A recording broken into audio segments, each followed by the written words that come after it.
So in politics, there is a lot of Achim Kwene. So they never get involved unless they see Achim Kwene. So, but culture leaders are supposed to be above and beyond that. To look at the today and the tomorrow. Because culture leaders, you are the representation of the past, the present, and the future of Lango. You are the representation. Politicians come and go. Culture leaders are here to what? To stay until you die, and you pass on the baton to your next generation as elders, as culture leaders, as clan leaders. So if you start to disintegrate and you go into the transactional leadership, then that community has no hope. The two institutions that are supposed to remain to hold the society together is the religious and the what? And the culture. Incidentally, both of them are very divided in the land of Lango at the moment. And it's something that we need all of us to acknowledge, to go before the Lord. And acknowledge this is the situation, and you not apportion blame. We all take it on as our responsibility. The culture leaders and the religious leaders are both so divided.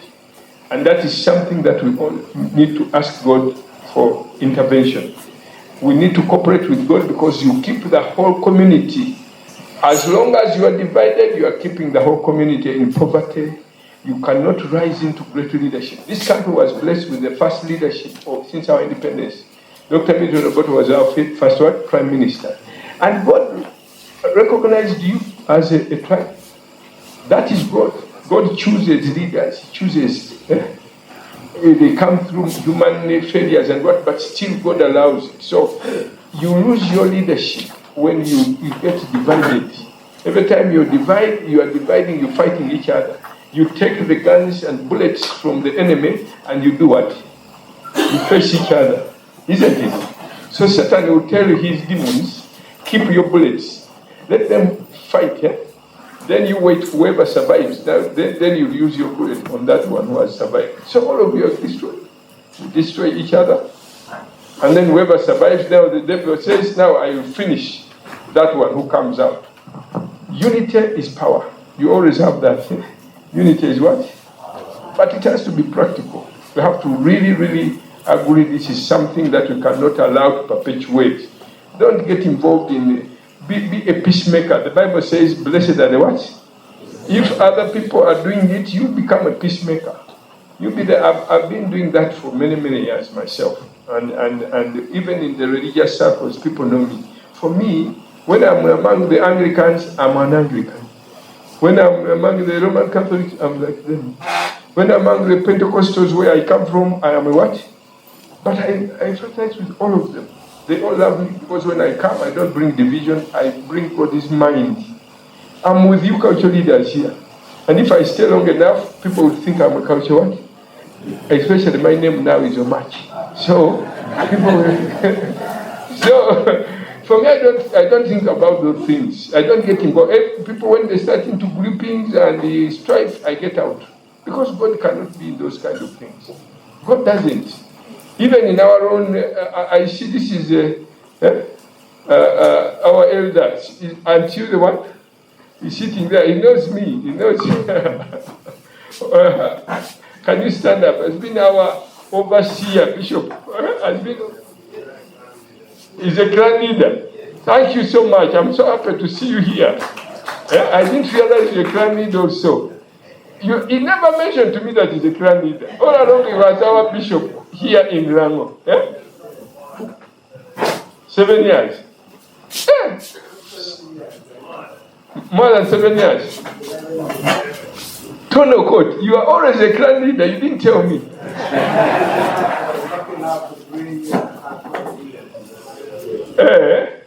Praise the Lord, I'm so happy. Yes, I'm so happy. He was our bishop of Lango. Now his successor is Omara Joseph.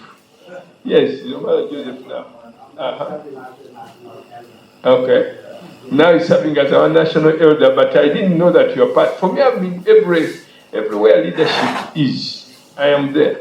So when you go to culture leaders, you find me here.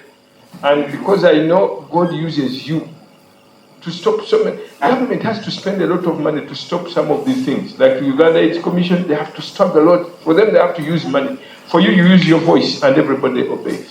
Without much struggle. You just speak and people. That's why he will charge you at the end with accountability. You had that voice, you had that influence. Why didn't you use it? And then you will see how many people died just because you never used your what? Your voice. And then he'll tell you, look, the way you, because of your fighting, government had to come in. These institutions have responsibility in society. When one institution fails, then government has to come in. Parents are the ones supposed to raise children. When parents fail, government now has to come in. And now parents, instead of doing their responsibility of raising children, feeding them, government had to yambe. Let government help us. Who produced those children for you? That's not government. That's not a responsibility and a mandate of government. It's a mandate of what? Parents. So you cannot have a situation where every culture or every institution has it failed and everything goes back to government and everything is responsibility of government. I know the government is failing in many ways, but there are things that are primarily ours as cultural leaders. Now let me end with this one, that principled leadership means that you provide, I'll give you an example. When Jesse visited Moses, Moses was breaking down because he would sit the whole day to be betrayed. And then Jesse told him, you can't do that. You're causing people to stand in the sunshine the whole day waiting for justice. That's not God's way. Appoint elders, leaders, delegate to them, empower them, so that they will only bring appeal cases to you. You will hear from God and handle those difficult ones. And then he did. In Israel, they now came up with all the 10 houses, then 100, then 1,000, then like that. They were, so in other words, 10 families quickly have justice because they have a judge. Every 10 families have a what? A judge. And then those which they cannot handle, then the one on the next level, 100. Then another one, 1,000. You'll find that in the book of Exodus chapter 18, and then connected with Deuteronomy chapter 1, where it says, at that time you came to me, and the work was so much, so I appointed leaders among you. God expects elders to make that kind of arrangement, where you provide the leadership, where you handle arbitration quickly. God is after quick arbitration rather than a perfect justice. You'll never have perfect justice here on earth, but at least people should have it fast. If they are not satisfied, they can appeal. Then let them have justice quickly. If they are not satisfied, let them appeal to the higher level. You rather have quick justice than a perfect justice which takes years. Because when you don't have that, you have violence. People are no longer trusting courts, then they engage in violence. Mob justice. God doesn't like mob justice. In Genesis chapter 6, he wiped out people with the flood because of mob justice. There was so much violence. There were no judges. There were no judges. When you had the court, you had to fight. You beat him. You kill him. The family also starts to count you. So there was so much violence in Genesis 6 because there was no government. There were no elders. When they came out of the flood, he told Noah to provide for justice. That's what he did in Israel. You are the custodians of that. God expects you and mandated you as elders, respected, honored by the people, to provide that. Look at what America did. America understood the difference between what we call popular sovereignty, meaning everybody votes. They call that popular what? But they know masses can always be led astray. So what they did was to provide the two levels. Their leadership involves the popular sovereignty, and then on top of that, they take the elders and they say whatever the masses have chosen will be subjected to the wisdom of the elders. So that's why they have a bicameral parliament, the House of Representatives and then the Senate. The Senate represents the wisdom of the elders. The House of Representatives represent the popular sovereignty. So for them, they understood the role of elders. They picked that from the Presbyterian Church in in Scotland. In Scotland, the church was built like that. So when those Scottish were running away from persecution and went to America, they institutionalized that system in America by that bicameral parliament. The popular sovereignty is when everybody chooses, but the majority can be wrong. One day they voted in Athens that Socrates was bad. When they voted, they killed him. He was an innocent man. There was no second level. So masses can, when you start to tell them a good thing, they don't want you. They may vote you out. Because majority of them, you've not given them some kintu kidogo. You see how people vote? Sometimes they are not really voting right, and their mind is not right. So for them, Americans understood that system, which was it's a biblical principle. They institutionalized it.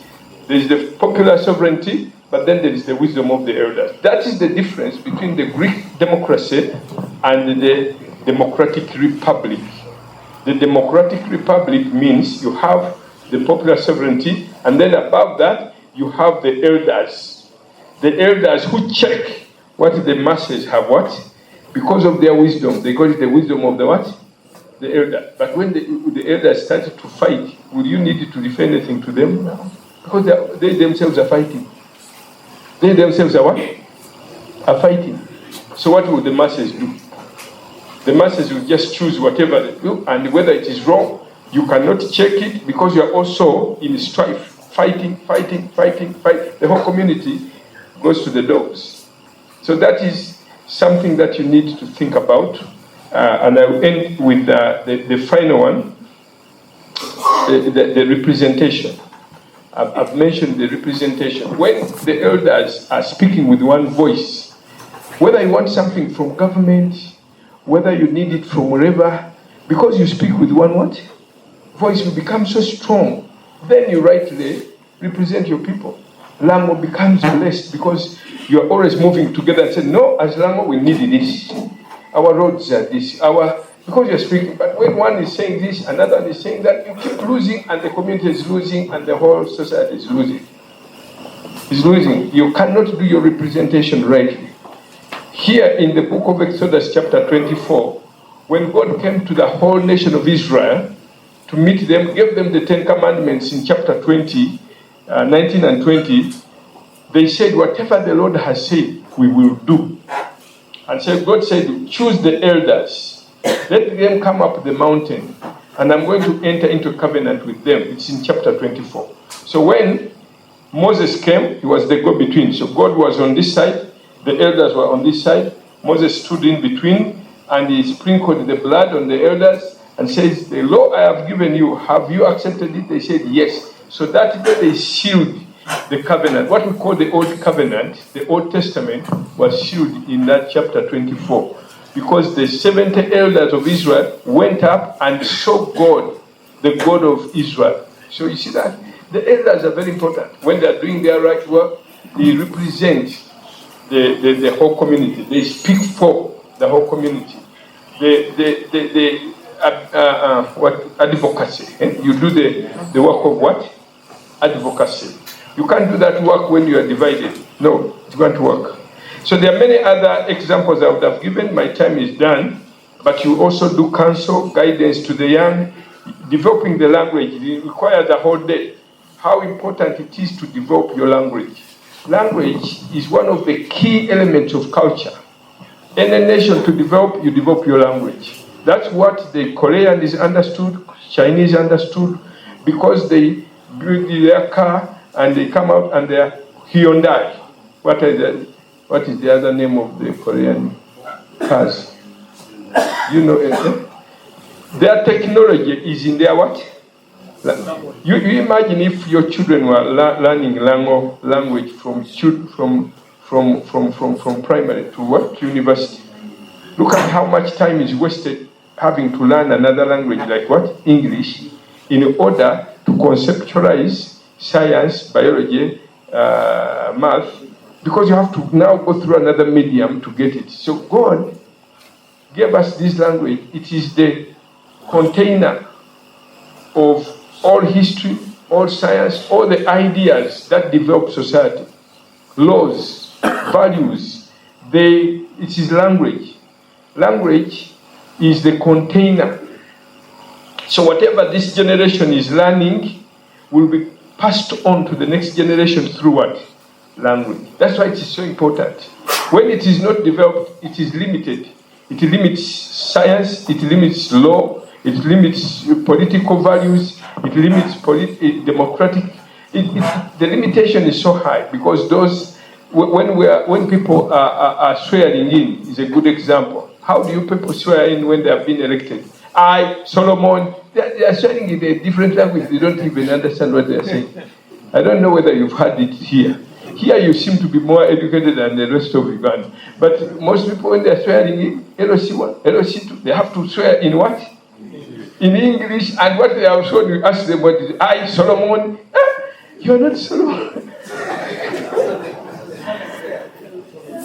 The government of the people, by the people, for the people, can only work if that government is working in the language that people understand. It becomes the language for culture, a language for business, a language for economy, a language for trade, a language that society grows very fast. Yeah. I want to end with that. That is a very important thing. It should be you, the elders, that understand the importance of that. And let me tell you the key to it. This is the key. And I'll show you two particular languages that you take as an example. The Greek language, among all apart from Hebrew, Hebrew is very, very rich language. Next to the Hebrew language is the Greek language. The Old Testament was written in the Hebrew language. The New Testament was written in the what? Why?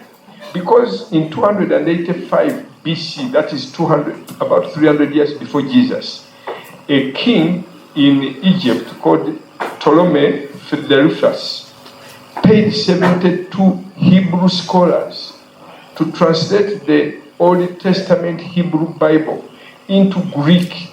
He wanted to Hellenize, to make people love Greek language, and to go. And he saw the Hebrews were closed in, yet they had a very powerful scripture. So he wanted it translated. So they did. In 270 AD, that is 15 years later, they had finished. And that translation is called the Septuagint, the first Gentile Bible to be officially translated. That is what made the Greek language shoot very, very fast and become. It is so rich. Let me give you an example. In one word love. For them, they have 4 loves: eros, phileo, storge, and agape. For you only say what? Love. In Lango, what is the word for that? Ma. Hey. Now, when you read the New Testament, some words are some words are eros, others are storge, others are phileo, others are agape. But in all our languages, you just say love, love, love. So you cannot even tell the difference. Agape is the love of God. Phileo is the friendship love, when you have a similar interest, like a business interest or political interest. Storge is the love for the family members, your father, your mother, your son, your daughter-in-law. Then eros is the erotic, physical attraction between a man and woman. So when a Greek person is reading the Bible, he tells the difference between all that. But the Lango person cannot tell the what? Because the language is what? Now, how did the Greek become like that? When it became a channel for God's word. When you use your language to promote God's word, He touches your language, and then it becomes very, very, very rich. Very, very rich. That's how Greek became very rich. 200 years, 300 years before Jesus, so that even the New Testament was written in what? In Greek. Let me give you another example of the English language. It wasn't very big. England or Britain is the same size as Uganda. But their king, King Alfred, in 900 AD, he was a very godly man. He prayed and fasted for 1 month to defeat the Vikings who were coming and attacking them. And he told God, if you give me victory over these Vikings, I'll give this nation to you in covenant, England. So that's what happened. God gave him victory over the Vikings. He arrested their king. He didn't kill him. He converted him. And then he started to translate the Bible in the book of John and then a few others, and then he died. The moment he put the Bible, the Word of God, to touch their language, that's how English started. And next king is called King James in 607. He paid 54 scholars, the best scholars of that day. He said, I want you to translate the Bible from the original languages, Hebrew and Greek, put it in English. So they finished it in 611. That's what we call the King James Bible. You know the King James Bible? What do you call King James? They call it King James because it was named after him. It was the first official authorized version. The moment he did that, English flourished because they used that language to promote the Word of God. When you use your language to promote the Word of God and the kingdom of God, God promotes your language and promotes your nation, your tribe. So when they did that, that's why even now, I'm only a few miles here to Uganda, but I still speak to you in what? In English. English is the most spoken language in the whole world. Most spoken. Because their kings dedicated that language to be used to promote the Word of God. For Lango language to grow, you need to promote it through scriptures. The moment the scriptures touch your language, that language will grow, whether you like it or what. No. Buganda, our king did that, and Luganda, that's why Luganda is what? Also more spoken, just because it was first used to promote the Word of God. So the way to promote your culture, and language is part of the culture, one of the key elements of culture. Use your culture to promote the kingdom of God. When you do that, Lango will be promoted. Lango will be, God will promote it. The other three things, leadership, wealth, and what? And what? Fame. Remember, will you remember them? Yes. Did you come with your 3 fingers? The first one is what? Leadership. 2, 3. Fame. That is what will happen. Use this institution to promote the kingdom of God. God is interested to be taken care of, and you take care of your interest as an institution. And then you start to get special favors, special grace, special leadership, wealth, and promotion. Fame. Can you stand up and pray?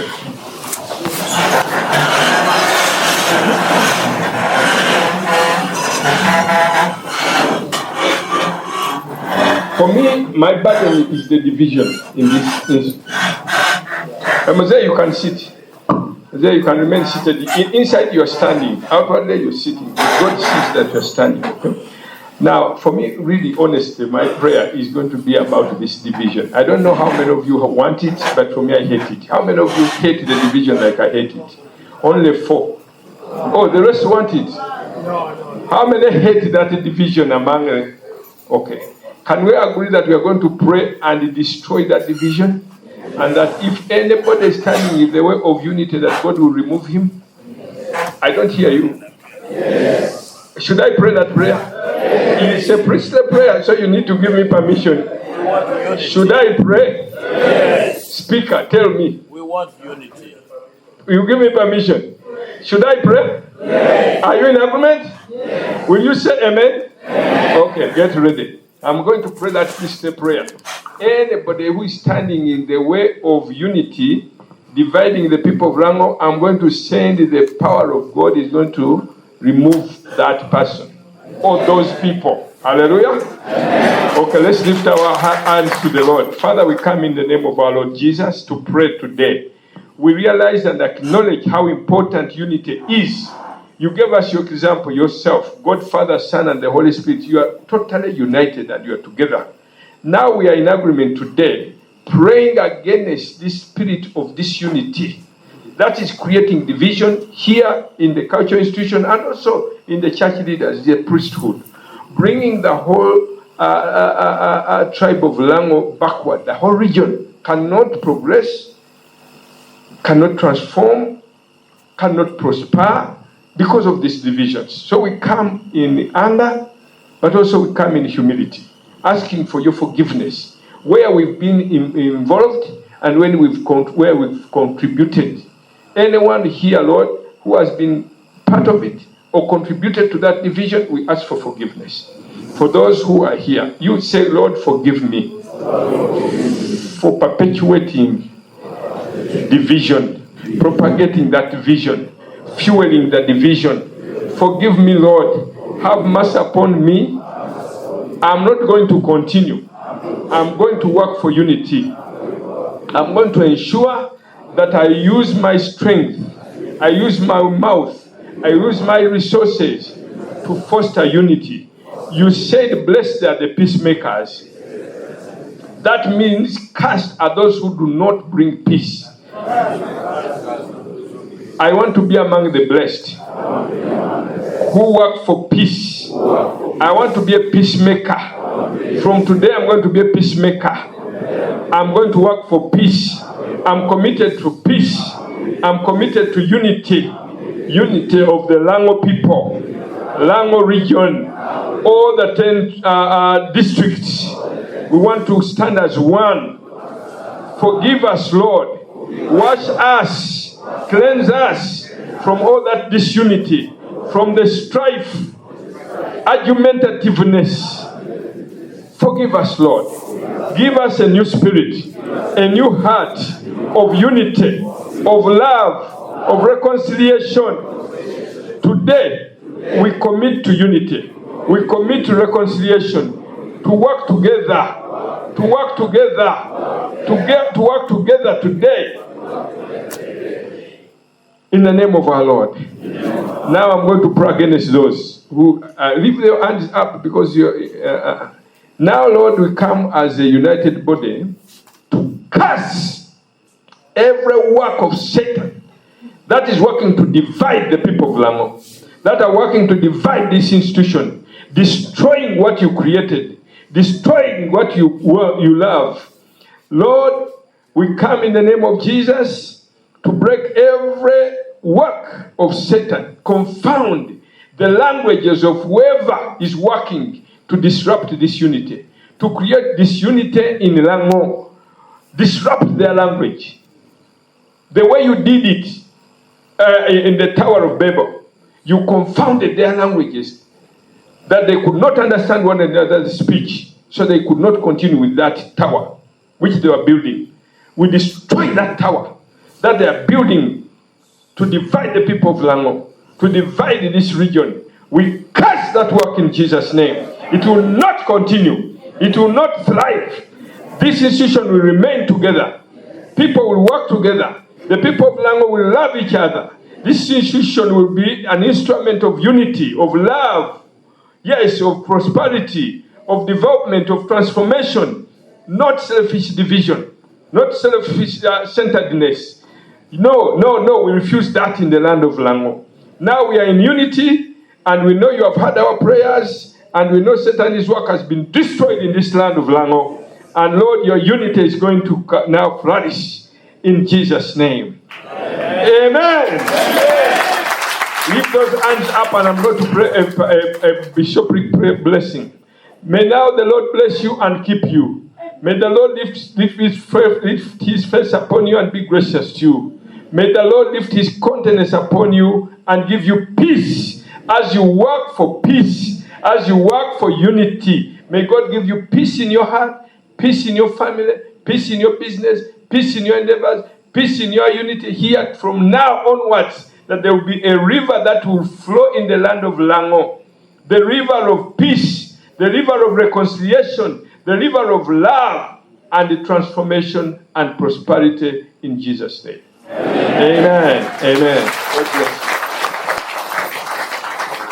Thank you for watching Lango News channel. Please subscribe for more updates.